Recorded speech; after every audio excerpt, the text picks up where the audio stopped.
Would you ever have sex with your cousin? Encourage your children to be more prejudiced. Terrorist training camps around the world have been emptying themselves out into the dinghies crossing from Calais, weapons caches in mosques, hospitals, homes. People are worried that there could be a similar thing here. ISIS in September called for sleeper cell agents across the West to do more stabbing, shooting and car ramming attacks, and so your family aren't safe. You might be accused of nostalgia, but there were things about the past that are better. Some sort of ethnic conflict is inevitable if we continue on the path that we're going down. They don't like white people, they don't like Christians, they want to steal their stuff, they want to take their women, and they want a caliphate. Why do you think Starmer's got such a hard-on for Islam? Why is a single foreign criminal in our country, whether it's converts like Jihadi John or whether it's the 7/7 bombers or the Lee Rigby killers, I think we should return to the death penalty. Asylum seeker, fake refugee. Tony Blair is the great constitutional vandal. Sex parties in stately homes in the early 2000s. I'm sure those two things aren't connected. Would a Muslim challenge the whole cousin marriage thing, or would they wear their I fuck my cousin badge with pride?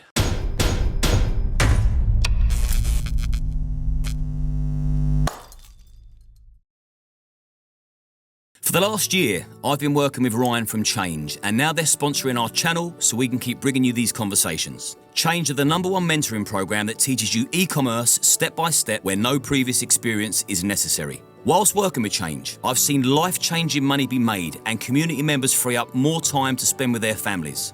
A successful business is not built overnight, and you would need to put in the work before reaping the rewards. The more you put in, the more you get out. The community are full of like-minded people, all striving for success and all willing to help each other. Change offer one-on-one training, online courses and group seminars so you get all the support you need to succeed. If you're looking for a new opportunity, get in touch with Ryan via Instagram at RyanJB and he'll take you through all the steps to building your own successful business. Connor. Pleasure, sir. Thank you for coming on. A very outspoken, highly intelligent human being. Are you sure you put the right guest? It is Connor Tomlinson. Yes. It's you! Yeah. Not the footballer and not the one from the autistic dating show, if you can believe it. Well, it was funny when you walked in, I said, I never knew you played football. You said yes, because I didn't. Yeah. If I was smart enough to do that, then I wouldn't be saying provocative things on the internet. I mean, I think I'm very sensible, actually, but it turns out I have upset quite a few other people. So. Well, you don't self-censor, which is something I think we need more of. So let's get straight under the bonnet of the state of the country. Now, before I ask you if you think the UK is heading for a civil war, can you define what a civil war is for people that don't really know? They've heard the words, they think it's a song by Guns N' Roses, but they don't actually know what a civil war is. So define it and then predict it. Usually when we think of a civil war, we think of two factions with elite defectors competing over the inheritance of the state. So we think of the English Civil War, for example, King Charles I and Cromwell. Or we think of the American Civil War, we think of the North led by Abraham Lincoln, and we think of the South by Robert E. Lee. And that's over various things, whether it's religious identity or slavery or national self-determination. And it ends up with one faction exerting state power over the other. Think American Reconstruction, or think of the abolition of the monarchy and Cromwell appointing himself as Lord Protector, and then banning Christmas. How very sad. With the predictions of civil war that we've been getting from the likes of David Betts or Dominic Cummings or ex-Cobra head Richard Kemp, who I interviewed a while ago, what they're predicting is not necessarily the state fighting two factions, but two groups, two identity vigilante groups, battling over each other with critical infrastructure being sabotaged in a dirty war, and then whether or not the state and various elite defectors from the orbit of the state, businessmen, MPs, prominent thought leaders, will pick sides. So the great worry, I think, is that in the scenes we saw after the Southport murders, where you had largely peaceful demonstrators in places all across the north that have been ravaged by mass migration, economic mismanagement, and the Pakistani grooming gangs, versus Muslim factions who turned out on the streets, especially when they were misled by bad faith actors like Nick Lowles of Hope Not Hate, who said that there's been acid attacks against Muslim women. The EDL are coming for you, lads, so you might as well, tool up. What people are worried about is, if that happens, number one faction is relatively better armed than the other. We saw footage during those protests and riots of community liaison officers, one of whom seem to be of Pakistani heritage, saying to the Muslim militias, go and put your weapons in the mosque ladders and there won't be any more trouble. As we saw, for example, after October 7th, Hamas for a long time were stashing weapons caches in mosques, hospitals, homes, etc. So people are worried that there could be a similar thing here, including foreign intelligence agencies that have warned the UK government about it and they've failed to do anything. But also people are worried that the state will take the side of who are likely to be the provocateurs, who will be aggrieved tribal minority groups or Islamic radicals, against the side of the native population, either because they don't want to be seen as racist or because successive years of DEI policies have filled our intelligence agencies, the Home Office, even Parliament, with people who sympathise with that faction. And so what we might see is less a conventional civil war, but more ethnic strife fomented by the state, and then members of the warring ethnic groups will then pick sides within the state to use state power against one or the other group. And I think lots of people are worried that the state will not pick the side of the English people if this happens. And what do you predict will happen? It's difficult to say, and I'm loath to predict widespread conflict. I have said some measures about how to prevent it, but we'll park those and get onto in a minute. I think in the lead up to that conflict, you'll see a spate of vigilante and terror attacks. We saw that ISIS in September called for their sleeper cell agents across the West to do more stabbing, shooting and car ramming attacks. And then lo and behold, on Yom Kippur early in October, a terrorist literally called Jihad goes and attacks a synagogue in Manchester. And tragically, 3 people died. I think you're going to see similar attacks like that because it is unfortunately never been easier to do these kinds of attacks. You organise online in terror cells that may well be monitored by the likes of MI5, the Home Office, the FBI, etc. But as the joke on the internet goes, he was known to the intelligence services at the time, and they often do nothing. And the great fear, as I reported for Courage Media a little while ago, is that this network of at least 30,000 named jihadists that the government have been, again, warned about and have done nothing, has been added to via legal and illegal migration, that the terrorist training camps around the world have been emptying themselves out into the dinghies crossing from Calais and breaking into our country, that we are basically funding a terror cell through our tax money stationed in hotels and Britain's prisons, and they're just biding their time and building up.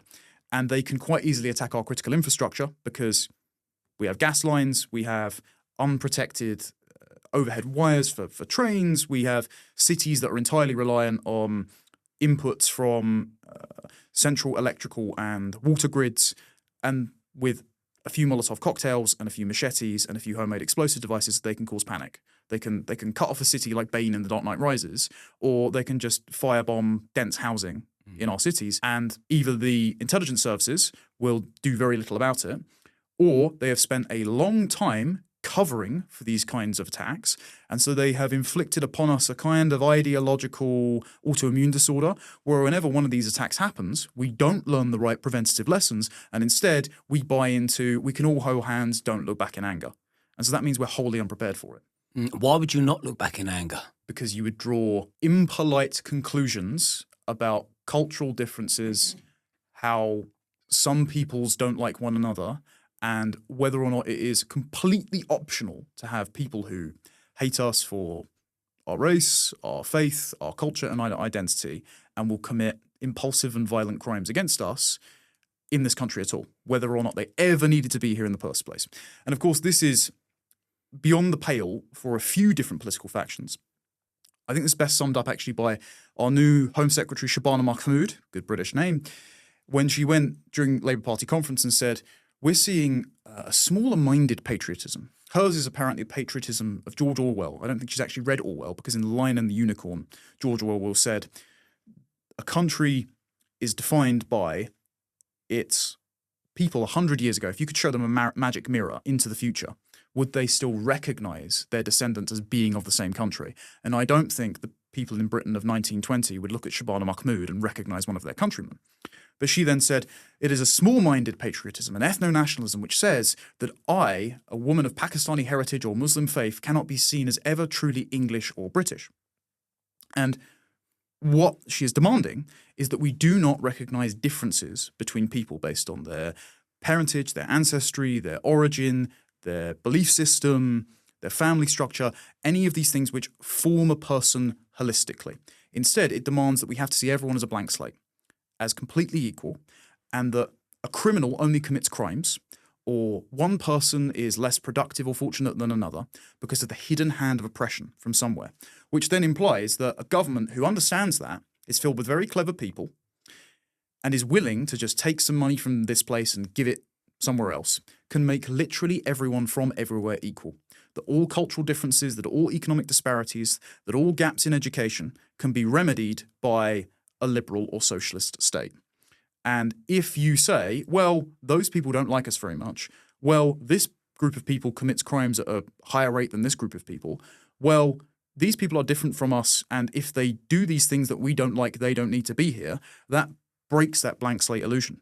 And that's why anyone who makes those sensible observations, no matter where they might have previously fallen on the political spectrum, from sort of default left-behind discontented liberals like Konstantin Kisin to the furthest fringes of ethno-nationalism, they're all just called far-right. They're all called racist. They're all called Nazis. Because all these words mean now are you dared to notice a difference between people, culture, nationality, etc., and you are standing in the way of our egalitarian utopia. Yeah, just to throw a bit of a curveball in there, because I feel as a white person, you're not allowed to comment on, say, black crime or Muslim crime or brown crime. You can only really speak about white-skinned people. So we know the obvious what's going on. I would say that knife crime is predominantly black on black. We know that grooming gangs are predominantly Pakistani Muslim men. I think that's been well documented enough for me to say that with conviction. But just so we can even out the scores a little bit, what crimes are white British nationals most famous for or infamous for? What are we guilty of? Just so people watching this don't think we're a pair of bigots and that we are fair. We're guilty of all sorts of crimes.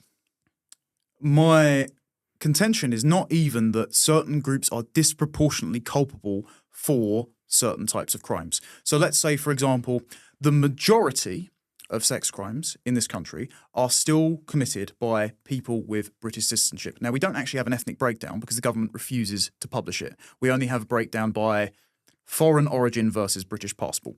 But let's say, for the sake of argument, everyone in that cohort is as white British as Henry VIII, you know.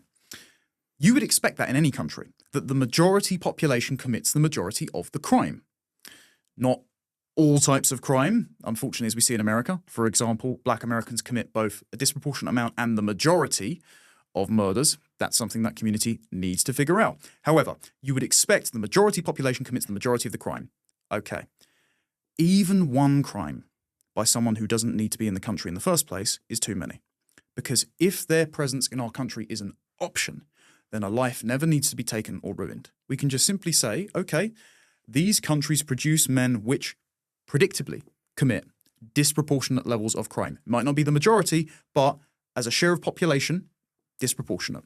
Okay, we just don't take people from that region in, and we safeguard our women and girls from the additional threat of a crime. We have plenty of criminals of our own. Harold Shipman, Hugh Edwards, etc. That doesn't mean that we need to take in the rest of the scumbags from the rest of the world. And we have. So the Global Organized Crime Index is a think tank that's backed by the US government, you know, far-right conspiracy outlet. And even under the Biden administration, when admitting these kinds of things is quite difficult, the UK in 2023 was number 1 in Western Europe and number 2 in all of Europe for crimes committed by foreign nationals. Why is a single foreign criminal in our country? All of them are optional. They can be made to leave. And the most egregious ones, I think we should return to the death penalty, especially if they meet the sufficient standard of evidence that we can be sure of their conviction. So whether or not white people, let's say British people, you know, English, Welsh, Scottish and Irish people commit crimes, and they do, that doesn't mean we should take in extra criminals because their very presence in our country is a consequence of government policy. We can make a different choice. Yeah, I know that we have got enough of our own scumbags to deal with. There's no shortage of white British scumbags. Difference being is I'll happily call them out, including my own family, should they cross the line. My father actually has done, and I testified against him. May or not be new news to you, but I've listened to your show before, Liam. yeah, so I feel like I'm in a good position to say that's shit behaviour, and so is that, and I don't care what group or community is guilty of it. I'm calling you out because I've called my own out. This is something I think we're becoming a lot more aware of, especially in the last year. I'll use two examples. So the Southport inquiry is still ongoing. For those who need a reminder, perhaps outside the UK, that's when Axel Rudakabana in July of 2024 walked into a Taylor Swift dance class and committed acts of premeditated murder against 3 young girls, butchering them in the most brutal fashion, and then injured 11 others. And he was obsessed growing up with white genocide. He told a classmate in a football game, "I want white genocide." His teachers said he knew every dictator, every act of mass murder under the sun. Now, we are to believe that this never came up with his parents, that his parents who bought him the tablet he was using to research ISIS terror attacks, that paid for the broadband he used to read up on the Rwandan genocide, who knew that he was ordering dodgy packages off Amazon to his neighbours, including the materials he used to make lethal ricin, and bought the knife that he used to commit the eventual murders. The dad who stopped him a week before from getting into a cab that was bound to his former school, where he went and had previously committed an attack by breaking in after being suspended for carrying a knife 11 times.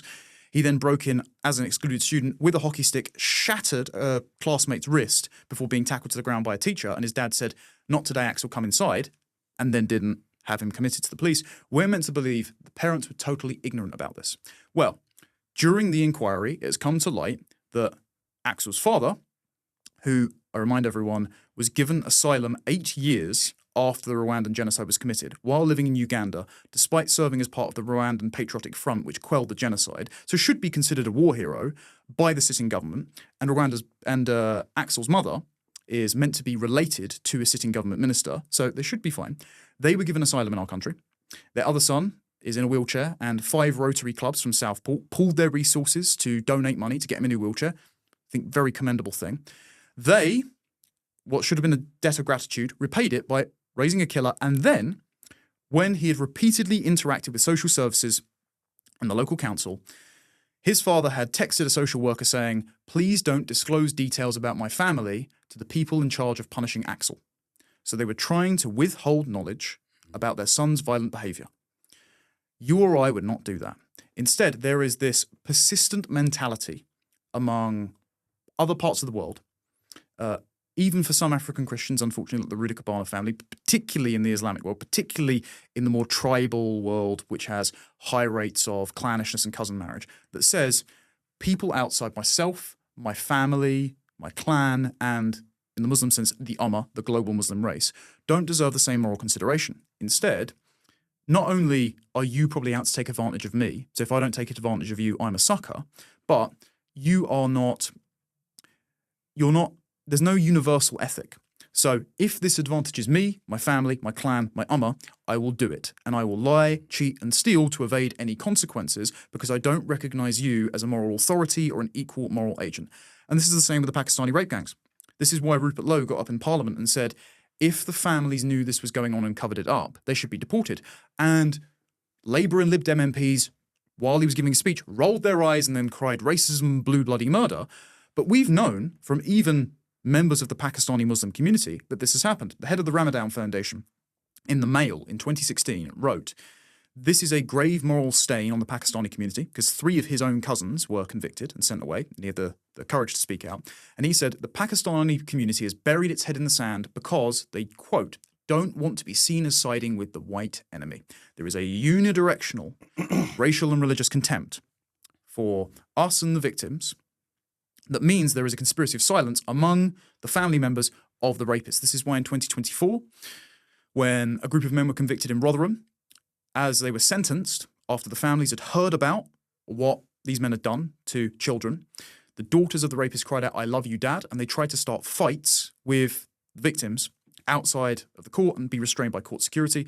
And this is why I always find it difficult to pronounce her name, but she's on the Jeremy Vine show a lot. It's like Yasmin Ali Harvey Brown. She wrote in the Mail, I think it was in 2013, she'd interviewed Muslim women who themselves had been sexually abused by the same rapists who then went and abused white girls.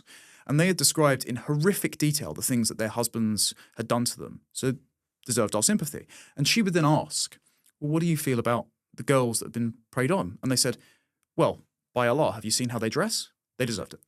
So there is not the same level of honesty either in committing the crimes or confessing about the criminals in the midst of these clannish, tightly knit communities that we have imported into a very individualistic, universalistic legal system. And so our moral, legal, cultural system here in England just can't cope with it. I wouldn't normally go so personal, but I feel like 20 minutes in I can. So the personal question is, would you ever have sex with your cousin? No, decidedly not. I think my wife might be upset. But I think that we have a natural disgust sensitivity against that thing. And you know what? I think the reason is pretty much all Englishmen do, because it was back in the 6th century, the first Archbishop of Canterbury said, we're banning cousin marriage, on the advice of then Pope Gregory. This was then ratified in the 13th century. Henry VIII repealed it because he wanted to marry, I think it was his second wife, who was a cousin of his first, who he ended up divorcing. As a Catholic, of course, I hold a lot of grudges against Henry VIII. We'll park that one for a moment. Despite that, cousin marriage was only ever, not even common, but it only ever happened among a few royals and a few members of the upper crust of society. It was less than 1% for pretty much all of English history. This is in Alec McFarlane's book, The Origins of English Individualism. Something else that's curious as well. Not only is sibling marriage basically unheard of, unlike in a lot of places in the rest of the world, but the average age of marriage in the Middle Ages was in the early 20s. Child marriage, very uncommon. Staying within your family network rather than going out into local towns and founding new farms and therefore, marrying the daughter of a man in a village, the village over, much more common than it is in places in the Indian subcontinent and across Africa. So it means that because our level of cousin marriage has been so low as a tradition, one, it's unthinkable and gross to us, and quite rightly so. But two, that allows us to extend moral consideration outside our family, outside ourselves, outside our clan. Whereas if cousin marriage is a habit in your region of the world, and Patrick Nash, who's an Oxford academic, has done an excellent paper on this, documenting that rates are as high in the low end of Muslim countries at about like 40 or 30%, quite low in Turkey to be fair, up to areas of Pakistan where we source a lot of our immigration from, like Mirpur, it's above 80%. In certain Biradiri clans in this country at the moment, it's upwards of 80%, 90%. If you have only ever married your cousins for thousands of years, not only does that have a downward pressure on your impulse control, on your intelligence, it does not only create more congenital birth defects, but you think collectively. You don't think individualistically. You don't think people outside my family, outside my ethnicity, outside my religion are worthy of the same level of consideration. So we're basically asking a moral system of these people that even if they aren't the violent perpetrators of the Pakistani rape gangs, it's just not second nature to them. So why do we expect they act any different? I only ask you if you'd have sex with your cousin because I know that there's an increase in cousins having sex with each other. And I'm wondering how the hell we got here and how the hell are we going to reverse that trend? How we got here, we're going to have to rewind to the 7th century, I think. How we got here is that when Muhammad migrated from Mecca to Medina and tried to proselytize the settled tribes there and bring them all under the banner of Islam, and then waged various wars against the tribes which said no, one of those tribes that he vanquished, he killed the husband, the brother, and the father, I think it was, of a woman named Zainab. Now, Zainab was one of his own cousins. She was a Jewish woman, and he took her, I think, as his 7th wife. Could be getting that wrong in the sequence. Zainab would then go on to poison a leg of lamb, which killed at least one of Muhammad's followers and inflicted upon him a grievous injury. So this is why one of the reasons why Muslims hold such grudges against Jews to this day, because they collectively blame the Jews for killing the Prophet, because he ended up dying of some sort of stomach ulcer problem a few years later. She was then killed. But the fact that he found his own cousin who he had turned into a widow, rather attractive, is used as an ideological justification within Islam to say not only is cousin marriage permitted, but per the Salafist tradition that says we must copy the exact life of the Prophet, live as authentically as possible because he was the perfect man and that's how you get into heaven, it is encouraged. And when Muhammad brought all of these tribes together in 7th century Arabia, the practice was already very common. So what he did was he created a kind of Islamic super tribe out of all of the disparate tribes. And so he just mapped on Islam to their cultural practices. In the Quran, there is a verse in the Sunnahs which says that the blood bond between believers still exists and is very powerful.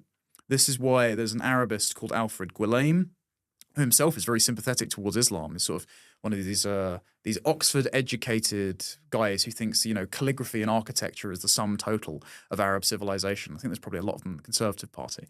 But he said, unlike in Christianity, where we have render unto Caesar that which is Caesar's, render unto God that which is God's, there is very little in state law that gets between an Arab and his own kin. So they will protect their own. So the reason that cousin marriage is very common is because of tribal and historical custom, but also religious justification.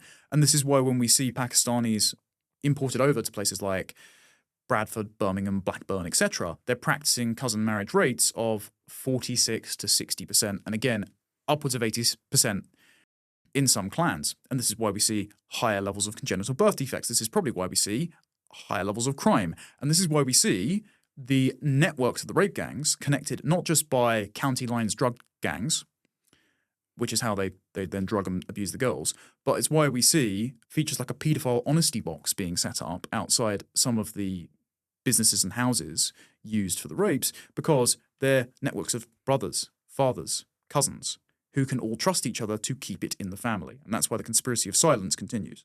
A paedophile honesty box. That's fucking outrageous. Now, if ever I've had a guest on that's been critical of Islam, and that includes ex-Muslims, apostates that have grown up in Muslim countries and they speak about Islam in a way that Muslims don't like, I'll find that a lot of Muslims will challenge what either the Islamic critic or the ex-Muslim has said.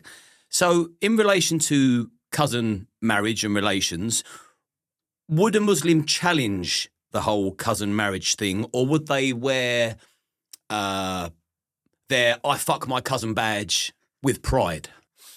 It depends whether or not they want to march in one of those pride parades, because I'm pretty sure you'll see that colour added to the flag in a year or two's time.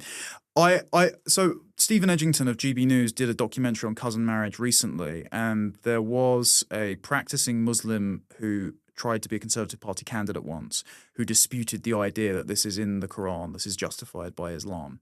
And I think what you get there is, I don't know if it's malicious or just a differing interpretation, but what you get there is a lot of unsatisfying wiggling about things that are actually in the Quran and Hadiths, and selectively advancing one part or the other. My argument is, and look, again, I'm not a native Arabic speaker. I've just had to, it's bizarre that I have to swat up on this to understand the internal politics of my own country when it's not native to Britain. It shouldn't have any bearing on our politics. Unfortunately, it does. My argument would be, okay, if it is in the Quran, if this is a common practice among doctrinaire Islamic communities, then you can't say, well, it's not truly Islamic, because clearly they're pointing to the scripture. It's in the scripture. It apparently has a level of divine authority, per the Islamic belief that the Quran has always been written eternally on a stone in heaven. So it is literally the inerrant word of Allah. So therefore, you can't kind of pick and choose. And actually, I feel like you're trying to get one over on me, because you know that I'm disgusted by this. You know that I recognize it as an alien practice. And you're just trying to look for gaps in my armor for where I might be a bit more permissive or liberal about it, so that I don't collectively judge this community, because collective judgment of communities is beyond the pale in the ruling morality. So I think there will be some Muslims that take issue with me drawing connective tissue between the history and the scripture and the modern practices of Pakistani Biradiri clans in Britain's major cities. But I don't see how you can refute it if it's there. Like, perhaps I'm just being obtuse about it, but there's a reason why it's not in the Bible, it's not promoted in the Bible, it was prohibited by Christians, and it's not practiced in England, but it is commonly practiced in pretty much every Muslim civilization we see and the Muslim outposts that have established themselves in our country. What do you know about the Muslim Brotherhood? And more importantly, what do I need to know about the Muslim Brotherhood? Because I'm familiar with Al-Qaeda, Hamas, ISIS, Hezbollah, but the Muslim Brotherhood I'm not overly familiar with, and by all accounts, they're like the top of the tree.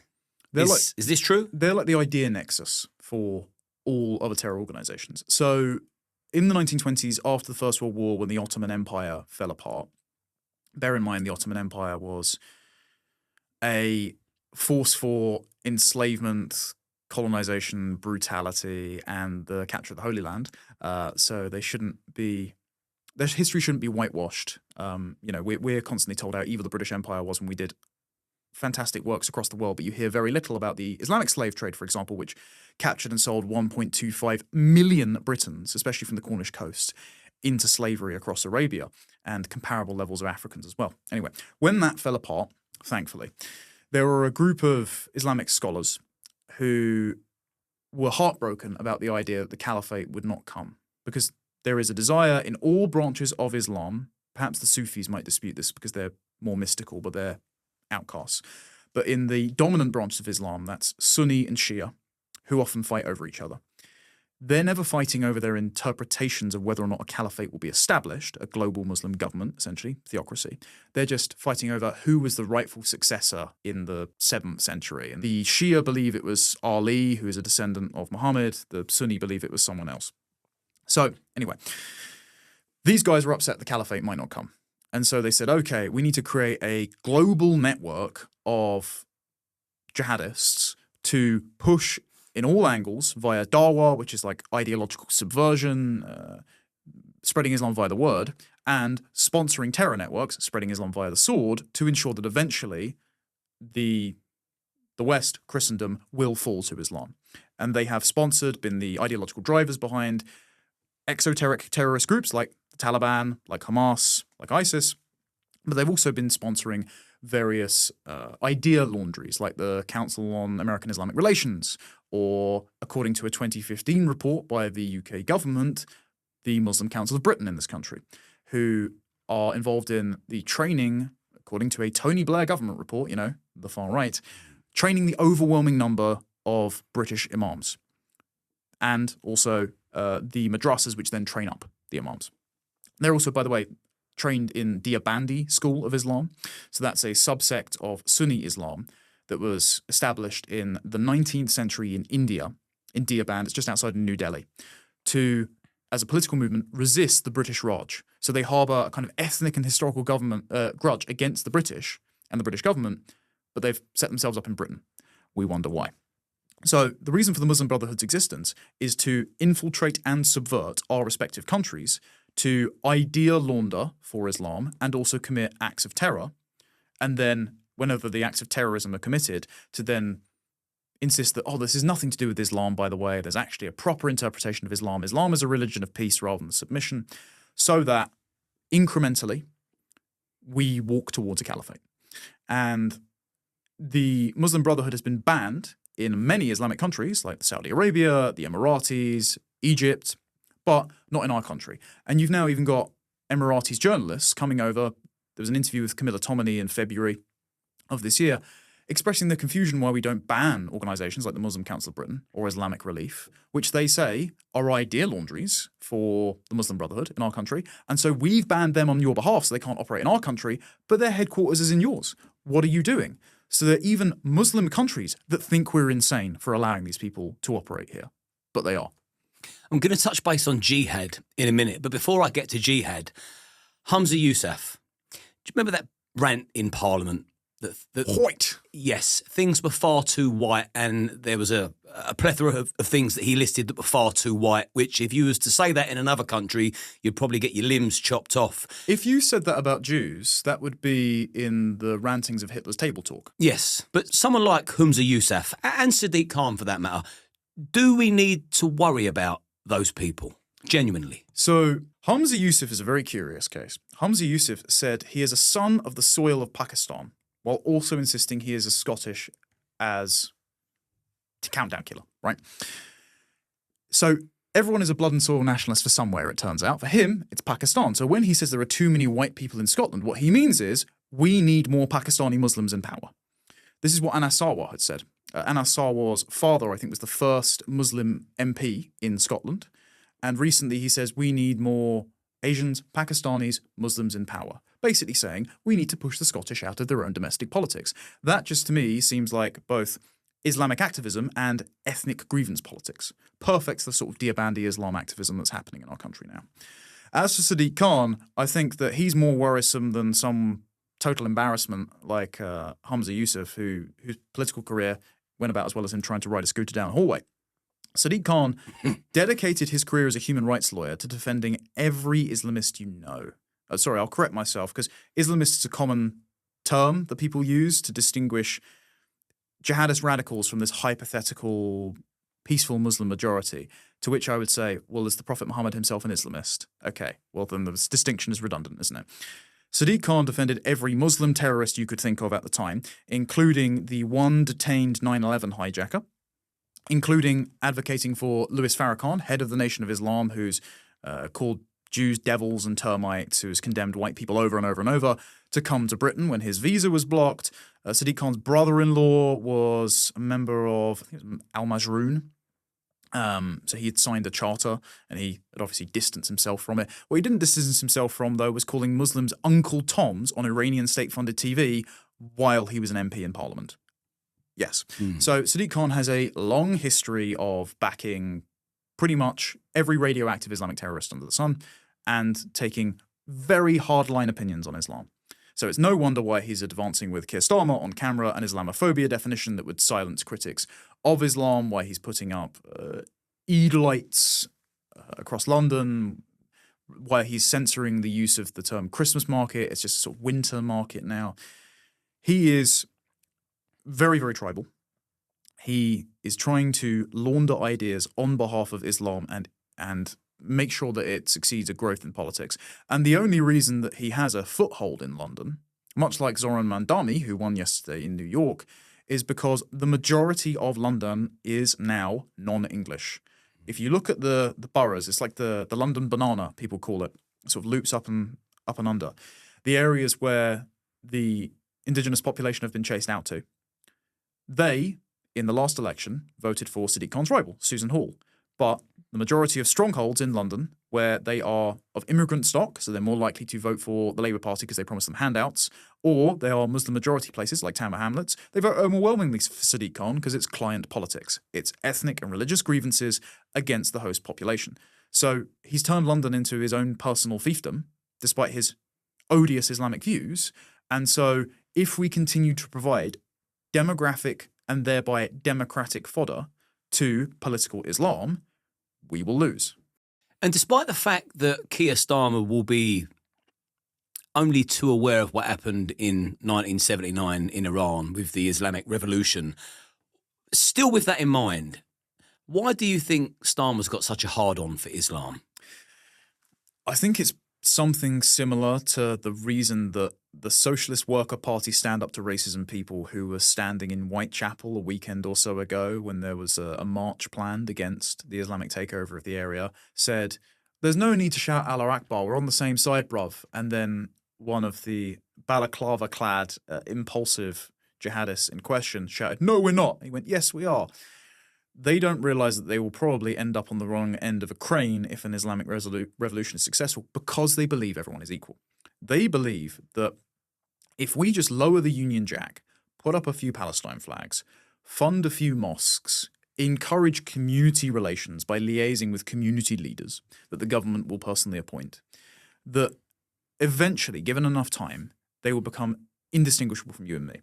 And some of them also aren't reading the core text, so they have bought the lie that Islam is a religion of peace. This is why George Bush, after 9/11, was so confused why they hate us, why they fight us, which eventually ended up being a magazine article title by ISIS that explained all the reasons they hate us for being decadent, kafir Westerners in their magazine Dabiq in 2017. Barack Obama in 2014 says, ISIS is not Islamic. It's like, oh, thank you. noted Islamic scholar Barack Obama. Theresa May said she had a favourite Quran verse, and that the London Bridge attacks were nothing to do with Islam. Even Prevent today, and that's perhaps a separate topic about who formulated that definition, waffles on about a phantom far-right threat, but it says, clearly in its glossary of terms, Islamist is not taken to be representative of any of the followers of Islam. So why is it in the word? Contradiction that's never resolved. But these people all genuinely believe that we are fungible, swappable, equal economic units. This goes back to the liberal philosophies of the 17th century, like Jean-Jacques Rousseau, the guy who is the ideological driving force behind the French Revolution, who said that we were basically all wandering about in a Garden of Eden before society was rationally created. And the first man who picked up the first rock introduced inequality, and we've all been downhill ever since. And so all we need to do is erect a government that acts in the collective will of the people, redistributes all resources, makes sure we're equal, and then when we realise that we're only unequal, we're only at each other's throats culturally because of the injustice of being geographically pried apart, because of the greed of certain capitalists, because we are told by the media that there are ethnic or religious or cultural differences. Only when the scales fall from our eyes will everything be an egalitarian utopia. And these people actually believe this. And the reason they believe this is because Keir Starmer is a lifelong Marxist. Peter Hitchens has explained his Pabloist roots. It was a faction that, when Hitchens was a Trotskyist, they were dueling with constantly. They were obsessed with green issues, sexual liberation, and racial egalitarianism, as well as economic Marxism. Keir Starmer's Marxist roots share the same anthropology, that all human beings are equal, as liberalism. Britain has been overtaken by liberalism for the last 100 or so years, and so this has allowed the Marxists of the Fabian Society, of Keir Starmer's legal, judicial activist variety, to hijack Britain's instincts, its own system, its own individualism, and flip it on its head to say, well, you aren't making sure that everyone's free from bigotry, from judgment. You aren't making sure that everyone is equal in outcomes. Therefore, you're not being liberal enough. And so we need to use human rights to redress those imbalances. And so Muslims are just another oppressed, non-white, non-Western constituency that he can act as the umpire in order to give the full suite of human rights, in order to bring about the egalitarian utopia. He can act on their behalf. The worst example of this is that, so there's a group called Hizb ut-Tahrir. They're responsible for basically watering down Prevent to not monitor Islamic terrorists, or, terrorists on the whole, as Axel Ruda Cabana slipped through the net. Ali Harbi Ali, who murdered Sir David Amos, slipped through the net. Hizb ut-Tahrir were blamed by Sir William Shawcross in his review of Prevent in 2023 as having engaged in an activist campaign since 2008 to draw their attention away from Islam. When the Conservative opposition in 2005, opposed to Blair, wrote a campaign to try and get Hizb ut-Tahrir prescribed as a terror organisation, which they now are, Keir Starmer, while Director of Public Prosecutions, wrote a letter to the European Court of Human Rights on Hizb ut-Tahrir's behalf, saying this is censorship of free speech and they're an important voice in democracy.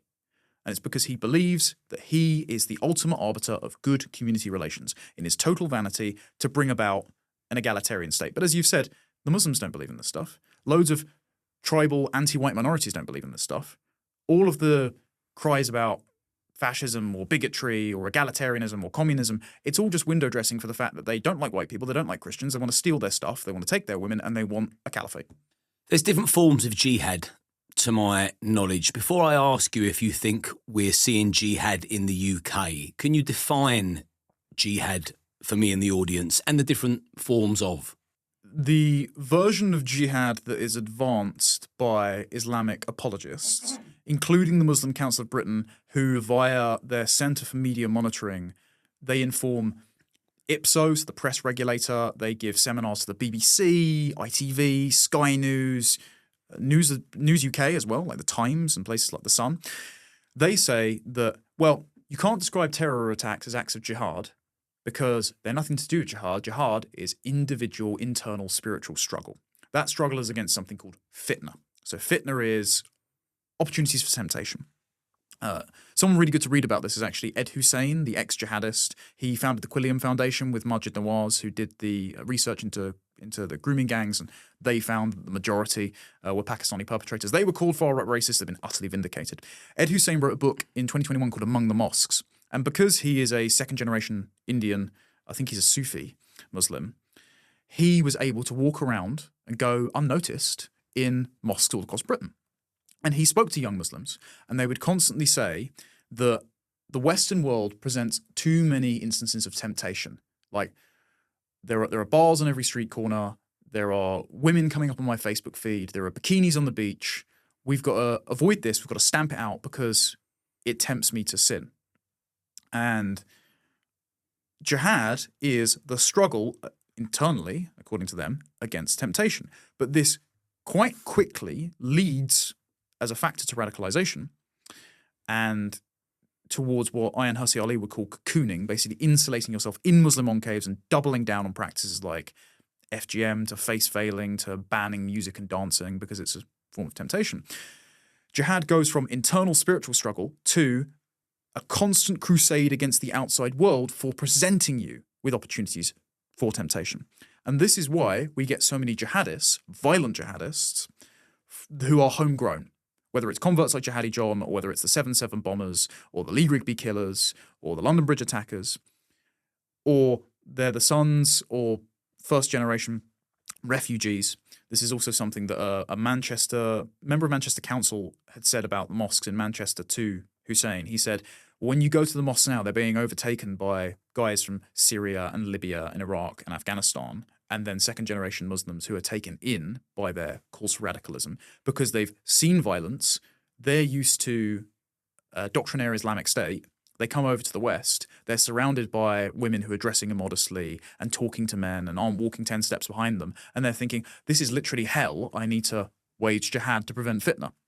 So this sort of retaliation against our way of life encourages violent jihad. And violent jihad is actually the proper definition in the Quran. So jihad, when you look at the root word, is most commonly associated with violence or fighting or fighters, mujahideen, which is where the Taliban fighting force got their word from. And there was one of the caliphs had said that jihad is his way of life, and he compiled an entire book of hadiths on jihad. And he himself was a warmonger. Loads of the caliphs were warmongers. Even from the first caliphate, they were abducting slaves. They were particularly obsessed with what they would call the people of yellow, so fair-haired, fair-skinned. This is why there's a fetish for Europeans. And this is why you get the concept, I think Tommy Robinson said this before, of rape jihad, because rape is a kind of weapon of war against the temptresses who will cause you to sin and stray from the path of the perfect life of the Prophet Muhammad. This is why there is a religious element to the Pakistani rape gangs as well. This is why survivors, there was Dr. Ella Hill, who's a pseudonym because obviously she fears for her life, but she wrote in The Independent that she was told to stand in the corner and was not only called racial slurs, but had Quran verses shouted at her. This is why there is a political dimension to the gangs. Katie Lamb, MP, got up in Parliament earlier this year and read out a transcript from one of the trials where one of the perpetrators had said, "We're here to fuck white girls and fuck the government." So all of this jihadist justification for their violence, their way of life, is bound up in all of the crimes against us, the political activity that their laundering groups have conducted in our country. It is essentially a religious and ethnic war against the West. And people will go, "Oh, you're just overblowing it." It's like, no, this is what they're saying. And when people tell me who they are, I tend to believe them. And this is what's happening in the UK as we live and breathe. Sadly so. This is why whenever you point out the crimes of the Pakistani grooming gangs, or you point out that despite making up 6.5% of the population, Muslim terrorists are the overwhelming number on MI5's watch list. They have committed about, I think it's 99% of all of the injuries and deaths from terrorism since 1997, since basically the IRA went defunct, why they're the overwhelming majority of terrorists in custody, why this is common across the world. The Islamic terror is the most common form of terror across the world. There's currently a genocide going on in Nigeria against Christians by Fulani herders who, are trying to take their land for ethnic reasons, but also the Nigerian Muslim government is basically covering this up because they want to enable their co-belligerents. If this is a common pattern across the world, across the West, across our country, then there is a common root. Now, I will add a proviso because there is a lot of criticisms here of us trying to make it too ideological, because I think we in the West, as Englishmen, we're obsessed with ideas, whether it's chatting down the pub or at the Oxford Union debates, right? We think of things in terms of two individuals discussing their life philosophy. There is a level of impulsiveness, evil, what you might call mental illness, as we've seen with this alleged train stabber the other night, that defies rationalization. When this guy, Anthony something, I forget his name, boarded a train, just asked people if they want to die, went and stabbed 11 people. People thought, oh, is it another terror attack like ISIS called for in September? No. It seems that he is mental. That doesn't excuse his evil, but he's mental. Now, rates of psychosis are 10 times higher in black males than in white males in the UK. That's despite us constantly hearing about disparities in access to healthcare, about the relative stigma against mental health in ethnic minority communities. So, Islam is the greatest civilizational threat we face, but it is not the only threat, and just addressing immigration from the Islamic world will stop that civilizational threat. It will bring down the number of overall crimes. It will rid us of these incessant pro-Hamas marches that promise to repeat October the 7th against indigenous Brits. But I will say it's not the only problems we face, so I just want to add that little bookmark there. Yeah, this isn't me being facetious, and I'm sure you've thought about this while scratching your head. Why do so many pale-skinned ginger men revert to Islam? Okay, so there's a few things there, because there's 1 in 5 Islamic converts now in prison are white as well. And we keep seeing a lot of videos. I know there's a rapper in Lewisham who's ginger. There was a guy just the other day who was trying to plot a bomb plot, and he was a homegrown Anglo ginger terrorist. I think there's a few reasons. First of all, in Islamic mythology, Muhammad had a ginger beard. This is why you see quite a few Salafist Muslim men in the sort of traditional Islamic garb walking around areas of Birmingham or London with bright, like, orange beards. It looks crazy. There was a guy who did this, actually. He tried to sue a pub late last year. It was called the Saracen's Head.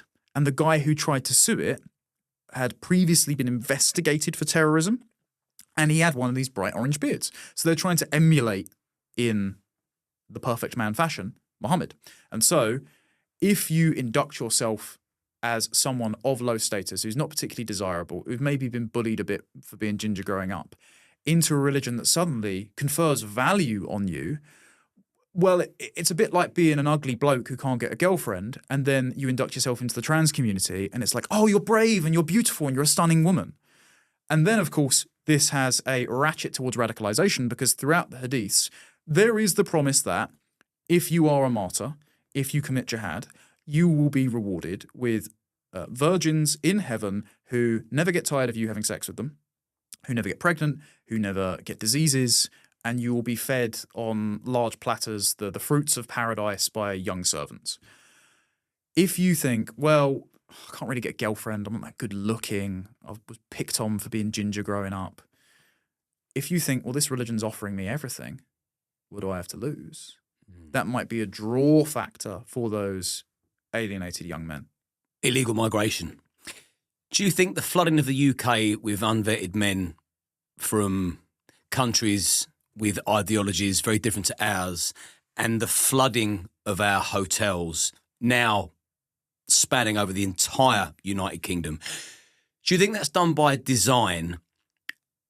And then after you answer that, I'm going to ask you what your message would be to parents with children. Because there's one thing, me ranting and raving with a shaven head covered in tattoos, telling parents to make sure you police your children correctly. And if you know that the Sheratons housing migrant men, make sure they steer clear. But now they're being placed in HMOs, and, you know, people may think that I don't know, I'm being unreasonable because I'm a stereotypical looking yob, you could say. You're clearly an educated man with a full head of hair, and they may take your word more serious, and I feel morally obligated to protect as many people as I possibly can. So is the invasion done by design, and what would your message be to parents? So as far as whether or not it's done by design, let's do a lay of the land first. There's been 180,000 detected men, largely men, 85% men or more, crossing the English Channel from France in dinghies funded and organised by international smuggling gangs since 2018. You can add loads more on lorries that we haven't caught. We can also add, by the way, by 2017, 1.7 million illegal migrants and illegal visa overstays. In 2021, they stopped counting. So we have no idea how many illegal migrants, all of whom are foreign criminals, are in our country. It's just that the boats crossing and being put up in hotels are the most offensive one because it's the most visually obvious. These men, ahead of time, telegraphed their predatory intent for our women and girls. In August of 2023, I helped GB News' Home Affairs editor, Mark White, break a story. I had been forwarded some evidence by a contact who had worked as a contractor with the Home Office, who had found that on Instagram and TikTok, people smuggling gangs were setting up accounts to market to men mainly from North Africa, that's Algeria and Morocco at the times, judging by the flags. Probably the guy that's just been accidentally let free, 24-year-old sex offender from Algeria who's now roaming the streets, like Hadush Kabatu, the Ethiopian sex offender. The police are now on a nationwide manhunt for. These people smuggling gangs were showing footage of successful break-ins under the borders in Europe, so like sneaking in via the German border, or crossing boats on the channel, intercut with footage of British women and girls on nights out, dressed immodestly by Muslim standards, in Manchester and London, drunk, vulnerable, to imply this is what awaits you. There are also, strangely, videos of interracial relationships and burning down churches. So their intent is violent, their intent is predatory, they think that they are promised our money, our women and girls, as the prizes of plunder. And again, we can go back, we can see this with a fetish for white blonde women in the early caliphates as an ideological justification, but also just the impulsive and violent justifications of men from that part of the world where they don't value women as having equal moral dignity to men, like we have historically in Christianity and in England where our women could own property for a very long time. So that's their intent, that's their numbers. As of 2024, we found out that we were spending at least 14.4 billion on this every year. That bill is only going up because the numbers are going up at the same time compared to last year under Keir Starmer. The number is estimated to increase drastically as well. Nick Timothy did some work on this earlier in the year. Yvette Cooper's changes to how illegal migrants are provided benefits, because they wanted to hide the number from the foreign aid budget to the welfare bill, is set to double that amount to over £32 billion every single year. Bear in mind, we've got veterans sleeping on the streets, but we're paying billions for these predators to stay in hotels at our expense. Is it by design? Whether or not it is a plan to destroy the country, you couldn't tell the difference. Because whenever a politician said we're getting a handle on this, Keir Starmer trots out digital ID as somehow a solution to this. Don't believe them. Because Keir Starmer wrote the textbook for lawyers on how to apply Tony Blair's 1998 Human Rights Act, which wrote the European Convention on Human Rights and subsequently aspects of the 1952 UN Refugee Convention into law. That is what they appeal to any time that a foreign criminal or a legal migrant is denied their asylum claim or said, because per the 2007 Nationality and Borders Act, you've got an offence of over 12 months, you need to be automatically deported. So this is why Albanian repeat offenders can say, my autistic son likes British chicken nuggets, I can't be sent away. Or a Pakistani paedophile can say, well, if you deported me, it would be upsetting because I couldn't see my children. This is what they appeal to. Keir Starmer wrote a textbook on that. They are unwilling to repeal the laws that they have supported and made a career off of. So whether or not it's intentional to have these men here, the net effect is they won't do anything to stop it. The final thing to consider is that their contractors, like Serco, are making boatloads of money off this. The contracts have ballooned to the billions. And the reason they're being dispersed in houses of multiple occupancy via what Angela Rayner dubbed Operation Scatter, where every single council across the country will get their equitable share of migrants, is because housing in a hotel costs an average of £145 a night. they can take that down to £45 if they stick them in a house of multiple occupancy. Yes, that means that you're now in competition with your own tax money to buy houses, young people, because they're buying them for men that broke into the country and want to prey on girls, including men that have lurked around school gates recently, and the police denied it happened, but then the police and the school teamed up to warn parents, don't let your children go unaccompanied because you've had reports of men lurking around the gates. And lo and behold, the migrant hotel backed onto the playing field. So my message to parents is this. Tell your daughters to be wary, not just of any stranger, but of any man who is not English, especially because disproportionately men from Afghanistan and Eritrea, who have made up the bulk of small boat arrivals this year, commit sex offences at rates 22 times that the British passport-holding population. That's not even broken down by ethnicity. If it's by ethnicity, it's even more drastic. So if she gets approached by, for example, a man like Hadush Kabatu, the Ethiopian sex offender who tried to sexually assault a 14-year-old schoolgirl in uniform in Epping, which caused the Bell Hotel protests, 8 days after breaking into the country, which mysteriously the judge at the trial said, you're a man of good character because you didn't have any offences before that. If she is approached by a man like that, scream. Scream. Because someone will come running with a video camera and someone will come running to stop it. Because the police at this point, and certainly the government, are doing nothing to protect your families. We saw when the young girls, there was a migrant hotel that was set up without notifying the local community. I think it was in Aldershot. It was near a train station and 2 girls' schools. And there's video of this where they had a town hall meeting in a church. And of course, the usual stand up to racism renter mobs gathered outside to say, this is racist. They found out not only were the migrants getting private medical and dental care on site, so they didn't have to even queue up and mill about in an NHS waiting room, which we're paying for, but the police refused to put a curfew on those men being out near a girls' school after they had been rumoured to approach them already because of their human rights. So we are in a position now where the government considers foreign criminals who telegraph their predatory intent against our women and girls ahead of time to have more human rights, positive protections, than the native population who are forced to pay for their presence in our country. So between this mad period where our government is endangering your family and the just day when we kick every last one of these foreign criminals out of our country, encourage your children to be more prejudiced. I'm glad that you gave that cautionary tale and that bit of advice to parents. I don't think we can beat that drum often enough because a lot of people think it will never happen to them until it does. That's what I always think when I see the counter-protesters. I think, just you wait until it lands on your doorstep. Well, the worst example, if I may, in the last week, there was an Egyptian, I believe, asylum seeker, fake refugee, housed in a hotel near Charing Cross Station. Now, Charing Cross Station is one of the stations on the main train line that goes to my area. And both I and my wife travel quite frequently through there. There was a woman who was walking home in the late evening. I think this is in May of this year. And she overheard a group of men speaking in a foreign language. And she asked them, what language do they speak? And immediately one of those men, who didn't speak any English, started shouting at her, following her to her train. He used a translation app, because he didn't speak English, to say, I want to F you, giving her rape threats. He then abducted her, took her away from the station, and on CCTV, raped her.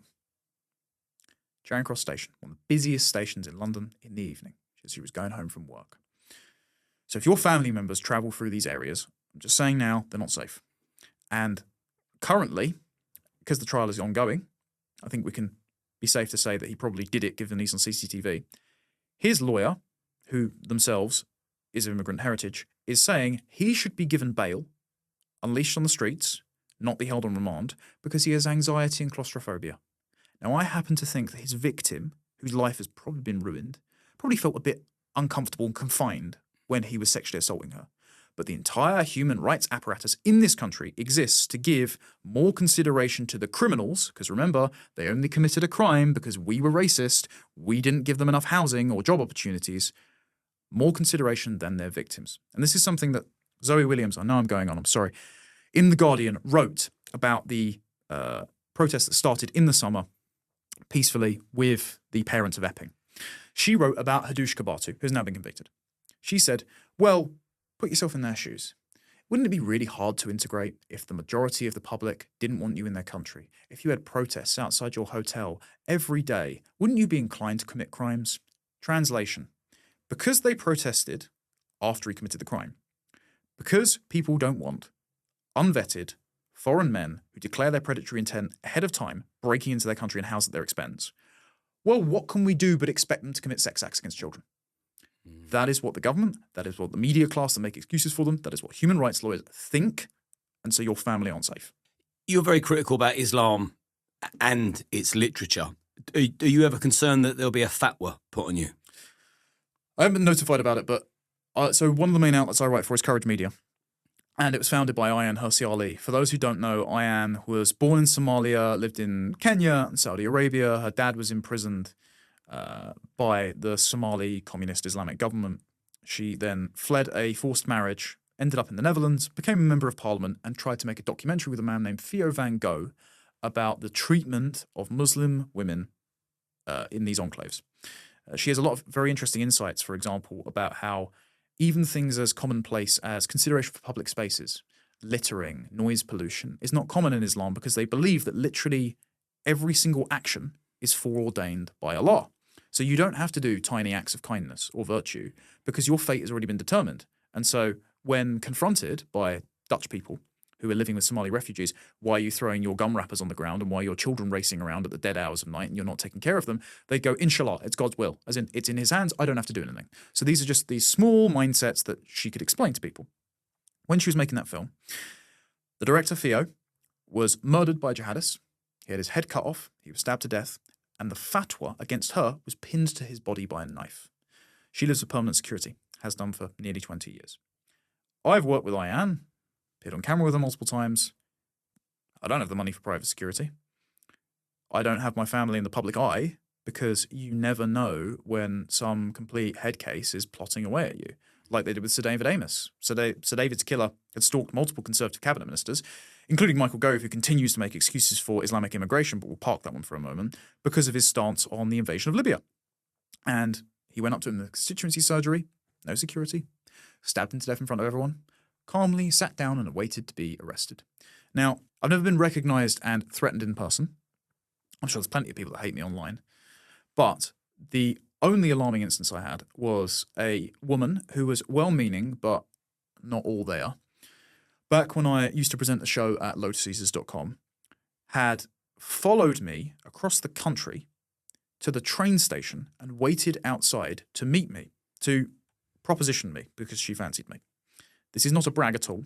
This is to say you don't know who is working out where you are, what you do, and is obsessed with you and will act on it. Fortunately, she wasn't violent. She just got a well-being check from the police. But if she was, I wouldn't have known about it. No, you mentioned Michael Gove, and I'm going to come to him in a minute because there's a few things I'm interested in about Michael Gove. A few things I've heard. Maybe you can clarify. Maybe you can't. But I know you've had a fallout recently. Something's happened. But before we come to Michael Gove, the deep state, that's another term that people will hear a lot but won't really know the meaning of. So what is the deep state? Does it exist and what does it do? Deep state was popularized, I think, by the likes of Steve Bannon and Tucker Carlson and Donald Trump during the first term.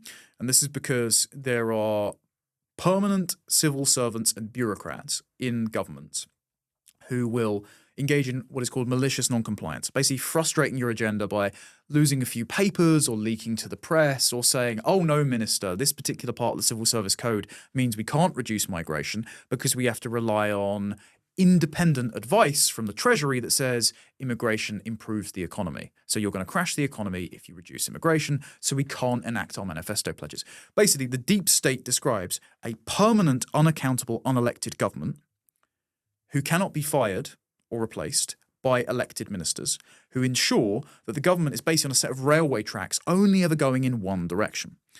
This is the case in America because after Franklin Delano Roosevelt, the president during the Second World War, the guy in the wheelchair who helped set up the United Nations with his wife, after he passed the New Deal, he expanded America's civil service, its bureaucracy. And so it ballooned to have one of the largest governments in the world. And now this is why you're seeing the Trump administration via executive orders during the government shutdown with Ross Duhat's work, firing loads of permanent civil servants.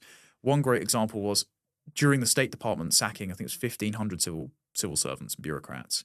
They went around on their way out putting up posters saying, "To those who remain, remember, you're fighting fascism." It's like, oh, theatre kids in government, right? So that's America. That's why Trump couldn't get anything done in the first term. He didn't realize the kind of Gordian knot he had to cut. In Britain, we have a permanent bureaucracy. We have more civil servants per capita than communist China in our country. The share of the economy that is run by the government is cutting up to 50%. And we can't get rid of people like cabinet secretaries who set the agenda for the government. They tell ministers what their briefs are. They tell them what is within their policy remit and which laws they can't touch, which levers they can't pull. We can't get rid of them because of pieces of legislation that Tony Blair passed. Tony Blair is the great constitutional vandal. There's a reason he's starting to look like the painting from Ghostbusters 2. It's because he's a completely corrupt man. But every government since Tony Blair has been Tony Blair. And it's because he enshrined the Civil Service Code into law, which says, ever since Northcote Rebellion, especially since the Second World War, the civil service has to be neutral. They have to be able to give advice to ministers despite their party political allegiances. One big problem there. Have you ever met anyone who goes into politics as no political opinion? Of course, there's no such thing as a neutral institution. There's no such thing as a neutral and independent judiciary. There's no such thing as an impartial civil servant. Instead, replace the word neutral, independent, or impartial with unaccountable, because that's what it actually is. So, what we've had is civil servants who skew a certain way because the institutional culture is obsessed with things like DEI, who go into these institutions and stick it out there, who only ever want the expansion of government to give their own job security, who join lobbying bodies like the LGBT group or the Islamic network in the Home Office, where 700 Muslim activists control counter-terror policy, they control the response to terror attacks, which is why we keep getting told don't look back in anger. They set immigration policy. Like some of them have been, one just got prosecuted for taking bribes to overturn rejected Muslim asylum applications. Another had fabricated documents saying a Muslim country was safe to reject asylum application from a Christian woman fleeing forced conversion. So this is why you get these permanent bureaucrats, these permanent civil servants, because Tony Blair enshrined the Civil Service Code into law that says it has to be neutral. And so if you, as a minister, complain about the civil service, if you challenge their advice, if you challenge the Treasury or OBR's modelling, if you say, this civil servant isn't enacting my agenda, I want them fired, you will be accused of politicising the civil service. You are the one that's causing corruption, and you, the elected minister, not the civil servant, has to go. It should be completely the other way around. And this is something that Liz Truss has been complaining about. I think we've been discussing quite a lot in the sort of political space whether or not Reform UK, considering it's poised to be the next government, will be Trump's first term and get nothing done, or Trump's second term, have a plan for government. And I think what Liz Truss has done by pointing out the deep state and how she was frustrated in her tax cuts by the Bank of England, who printed loads of money and scuppered interest rates and lost loads of money according to their own reports, who the Treasury and the OBR, who's modelling undercounted immigration by a factor of 3. They thought it'd be 245,000. It was well over 800,000 net migration. She has pointed out that this deep state thwarted her, and so she is trying to make it so that she was Trump term 1 and reform can be Trump term 2. Because what we need to do is on day 1, and I say we, the collective right, no matter what one thinks about whether or not reform will live up to their mandate, we need to have a plan to repeal all those laws, fire all those civil servants, replace everyone that's going to get in our way, and fix the country. The deep state needs to be destroyed. If you was PM, I know Liz Truss had a very short stint, so I suppose the first thing you got to do is make an impact. What's the first thing you'd do if you were PM? Great Repeal Act. This is something David Starkey's talked about. This is something that's on the radar of quite a few people in Westminster now. You would list all of the laws that would get in the way of you enacting your mandate. The Equality Act, the Human Rights Act, the Climate Change Act, the Constitutional Reform Act, the Constitutional Reform and Governance Act, basically the existence of the Supreme Court. You would, I would get rid of the Race Relations Act, for example, that demands that every government department has to ensure good community cohesion. I would get rid of every bit of legislation that encodes the UN Refugee Convention into law that allows these men to stay in our country after breaking in. Put all of those on a bill, promise it in the manifesto so the Lords can't block it, because the Lords can't block anything that's promised in a manifesto bill. That's why they might block the assisted dying bill, because Starmer didn't put it in the manifesto. Stupid of him. Put it all in a bill. On day one, use your stonking parliamentary majority to sign it off. And then all of those laws go, and you have a mandate to rebuild the country in your patriotic image. Because at the moment, any government that comes in, no matter whether it's Reform, whether it's the Conservatives, whether it's a new entity that has the courage and will to do something, they can't do anything so long as the civil servants who still sympathise with Tony Blair and Keir Starmer, who is basically the civil service in a bad-fitting suit, you can't do anything while they're still in charge. And what does the ideal Britain look like to you? If you could paint the perfect picture of Britain. Net emigration, every single foreign criminal deported, a revival of Christianity, which is already underway among my generation. Because this is something that I think a lot of people myopically focused on immigration. It is the major issue, but often forget, is that even without all of these unnecessary problems in our country, we still have a lot of cultural and economic woes that we need to address. Tax remittances to the hilt, abolish all DEI laws, withdraw all state funding for non-Christian institutions, and allow some time for us to become coherent again. This is what Katie Lamb got lambasted for the other day, where she said that basically millions of people must leave, whether here illegally or legally, so that we have a chance, not just room to breathe in terms of public services and housing, but Eric Kaufman once wrote this, immigration is usually couched in economic concerns when actually most people want permission to express cultural concerns. They want to express their anxieties about the world on their doorstep feeling unfamiliar, especially when we voted against it in every opportunity since 1974 and the Brexit referendum. And Katie Lamb said, we want to feel culturally coherent again. And what that means is, one, Britain being acknowledged as the property of British people, that British culture and British traditions, not British values, the Scouts Pledge invented by the Conservative government in 2014, are the property of those people, and that anyone else who is here is a member of our national tribe if they have positive, friendly relations with those people, if they're members of our friendship circles and our family, if they defer to the host majority, their culture and their identity. That's how you build a culturally coherent, cohesive, peaceful and prosperous country again. I basically want to return to the Britain which may not have been as material or technologically prosperous as we are now. It may not have had as many neon vape shops or William Hills on the high street, but compared to every country in the world, was a moral force for good, had much lower crime rate, and had a sense of wholesomeness and familiarity. There's a reason that all these videos that go viral on Twitter of either these cultural experiences like sitting on a steam train or are videos of Canterbury in the 40s through the 60s. It's because you might be accused of nostalgia, but there were things about the past that are better. It's why nobody fantasizes about the future anymore, because the future looks like the UK. It looks dystopic and miserable, and returning to the first topic, like some sort of ethnic conflict is inevitable if we continue on the path that we're going down. Yeah, what a great explanation that was. And going back to Michael Gove, so I've heard from several people that he's like the Wizard of Oz of the Conservative Party. He's in the background pulling the strings, but the dark strings, there's a bit of an undertone to him. I don't know how much you can or cannot reveal, but what can you reveal about Michael Gove? Is he is he a dark string puller within the Conservatives? I think the downfall of the Conservative Party can be attributed in part to Gove, in part to David Cameron, in part to William Hague. There's a sort of cabal of conservative permanent fixtures who modelled themselves as the heir to Blair. Like Michael Gove went around the Department of Education handing out copies of Tony Blair's autobiography and called Blair the master. And I think what they did was, rather than recognising the legal and constitutional changes that Tony Blair did, the Supreme Court, the Civil Service, the Human Rights Act, the Equality Act, which enshrined his way of doing politics into law. Instead, they thought, well, it was Blair's ideology, his progressivism, his social liberalism, his tolerance, and his immigration policy, which was the secret to his success.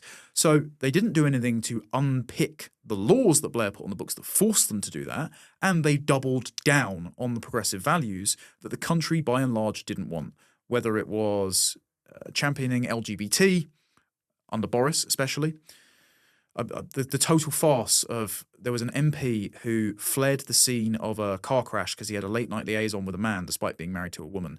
And he fled the scene in a dress and then came out as trans to get out ahead of it.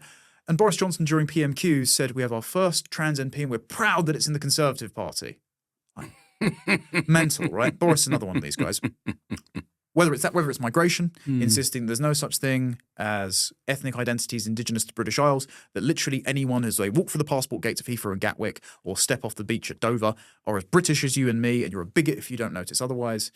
Whether it's David Cameron saying we need more Muslim members of parliament, we need more business people, we need our first Muslim prime minister, and thereby making Baroness Forsey the chairwoman of the Conservative Party. Baroness Forsey's chief of staff, by the way, is a guy called Richard Chalk, and Richard Chalk was the head of RICU, who is the department that bus imams out to the site of terror attacks and say don't look back in anger. So it's all very nefariously connected. Whether it's that, whether it's David Cameron's insistence, as he wrote in the Times in 2022, that we were all pale, male and stale, so I decided to do something about that with all women and minority shortlists. Priti Patel being one of those candidates, by the way. Priti Patel, who had said that when she was in the Tory party, before she was an MP, that a man had come up to her in the Union Jack tie and she had felt that he was bigoted. This is typical rank Tory party, like plastic patriotism. So she was offended by our own flag. And yet she was the Tory Home Secretary who conducted the Boris wave.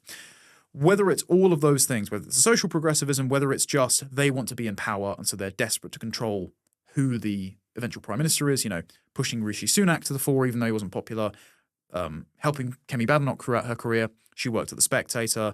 Then she was put on a candidate shortlist. She lost once. Then she was elected in 2017 for Saffron Walden. It's alleged that Fraser Nelson wrote her maiden speech as well while editor of The Spectator. She then was put on the Race Equality Committee that was spearheaded by Munira Mirza, who leads Civic Future and who is married to the shadowy Tory party candidate fixer called Dougie Smith. Dougie Smith, by the way, used to run sex parties in stately homes in the early 2000s. I'm sure those two things aren't connected. That committee was organised by her. That propelled Kemi Badenoch to stardom. Michael Gove was the first person to endorse Kemi Badenoch in the pages of The Spectator, as it happens, when she ran for leadership. And then when Rishi Sunak lost the election, Rishi Sunak, by the way, was good family friends with Munira Mirza and James Forsyth, the guy who was the political editor at The Spectator, who then went on to be his political advisor. Weird network here. When Rishi Sunak lost the election, stepped down as leader, then all of those outlets, Telegraph, Spectator, etc., went into overdrive, pushing Kemi Badenoch, as Charles Moore once said, the oldest party in the world being led by a black African woman would be a sight for sore eyes. Well, turns out isn't reflected in your polling numbers. So these people are obsessed with power, status, not being called mean names by the media, even if it's at the expense of the success of their own party and, as it turns out, the state of the country. I had a debate with Michael Gove recently, which was shelved mysteriously by The Spectator, and we're still trying to get to the bottom of it. They promised me the footage in writing. I wasn't provided with it.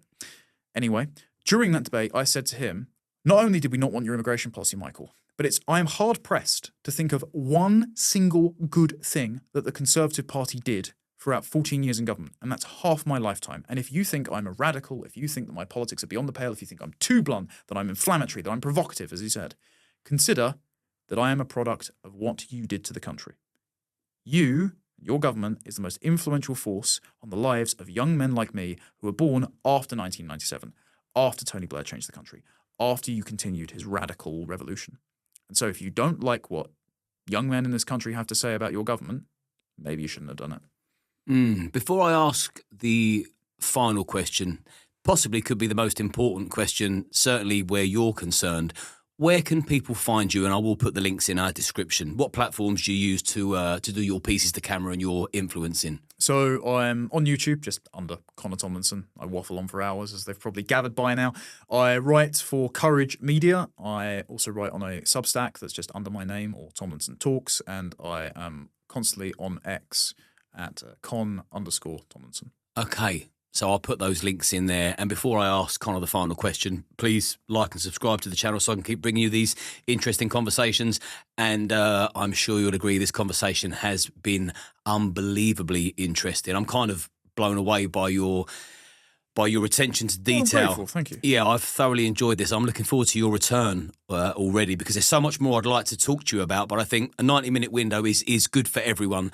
But the final question is, I've obviously doing my due diligence for today, I've looked into you and I've seen and I've read how people describe you. There's a lot of complimentary stuff. But for the people that I've seen call you an ethnat, racist and fascist, what would you say to them? And I suppose the summary, who is Connor Tomlinson? So I'll take those in reverse order. I'm not a fascist because I'm not from Italy in the 20th century, and I don't think you can replace God with the state, and I don't think that you can bind everyone's identity under serving the state. So I'm not a collectivist in that fashion. I just think fascism is a stupid philosophy. As far as racist goes, I am not going to take the slander of the term racist from the people who covered up the Pakistani rape gangs, who called milk racist, who said that you can't be racist towards white people. So the people that will level that charge at me, I don't care. As a Christian, I think that your moral responsibility is that of an individual. And so, like, ethnic groups do not have collective guilt or sin. So that's just incorrect. But again, if you're going to lob that charge at me, I don't care. I just hear, when I hear you're a racist, I hear you've lost the argument. In terms of ethno-nationalism, I had this conversation with our mutual friend, Andrew Gold. I think ethno-nationalism and civic nationalism are a false binary. Ethnicities exist. They have historically been the foundation for nation states because all nation states come from tribes, which is just a collection of families. Ancestry, ethnicity, they're just another word for a chain of families that you can chart over time. And all cultures proceed from nations, nation meaning ethnicity. This is why the Jews were a nation, even though they were in Egypt at the time when they became that nation. It's not about the landmass. It's why they didn't cease to be an ethnicity when they were cast out of Israel and, wandering across the desert or even in Europe for hundreds of years. So ethnicity exists. However, it has no moral meaning. Like, just because someone is ethnically Yoruba, as Kemi Badenoch once said she was, that does not mean they are a worse person than me. Their actions might make them a better or worse person than me. Just as Keir Starmer is ethnically English, but he is an inveterate traitor. And I will much better get along with the African priest who leads my congregation than any members of the Labour front bench, despite them sharing an ethnicity with me. However, the label ethno-nationalism has been used as a boogeyman to say, well, if you recognise that ethnicity exists, if you recognise that countries come from people, and that if a people become a minority in their own country, that country ceases to be. Just as if Israel stopped being majority Jewish, it would stop being Israel. You must hate minorities. You must hate people who aren't your ethnicity. You must want to kick everyone out of the country, whether or not they're half English and half another ethnicity, whether or not they're married, whether or not they're friends. You must want them all gone, and you must want an ethnically pure state. And that bogeyman has given undue credibility in a very tightly controlled media environment to the absurd positions that Michael Gove and Fraser Nelson have, which is there is no such thing as an English ethnic person. Now, sensible people like Suella Braverman, in her interview with Andrew the other day, said, I'm British Asian. I think there's something important about saying that, yes, there are indigenous ethnicities to Britain. They have been here a very long time. And until the Windrush rocked up, we were 99% basically ethnically homogenous. So I don't think that either civic nationalism or ethnic nationalism are adequate terms to describe what a nation consists of. A nation consists of a distinct people, which is a tribe with a state religion, with a state culture, and that if those people cease to be a majority, that nation will cease to be. That doesn't mean that through friendly relationships rather than values or human rights laws that take moral consideration out of the equation and allow horrible criminals to be given the same consideration as, a good immigrant like Ayaan Hirsi Ali. That doesn't mean that that tribe can't have people enter it as friends, kinsmen, and marrying into the tribe. It doesn't mean they become English, but it means they become members of our family, members of our friends. And I think that's just a sensible position that's been held by pretty much every nation state, including many now, since the dawn of time until we went under this liberal delusion that's destroying our country. Well, as much as I'd like to have the final word, I'm not. I'm going to finish it there because that was fascinating. And I admire your honesty and your courage for going where people fear to go because of the subject matter you do. So what I will say is I hope no harm comes your way. You stay very, very safe and you and your family live a long, fruitful life. And I'm hoping that this time next year we can go again for round 2. Happy to. Good elf, sir. Pleasure. Cheers, mate.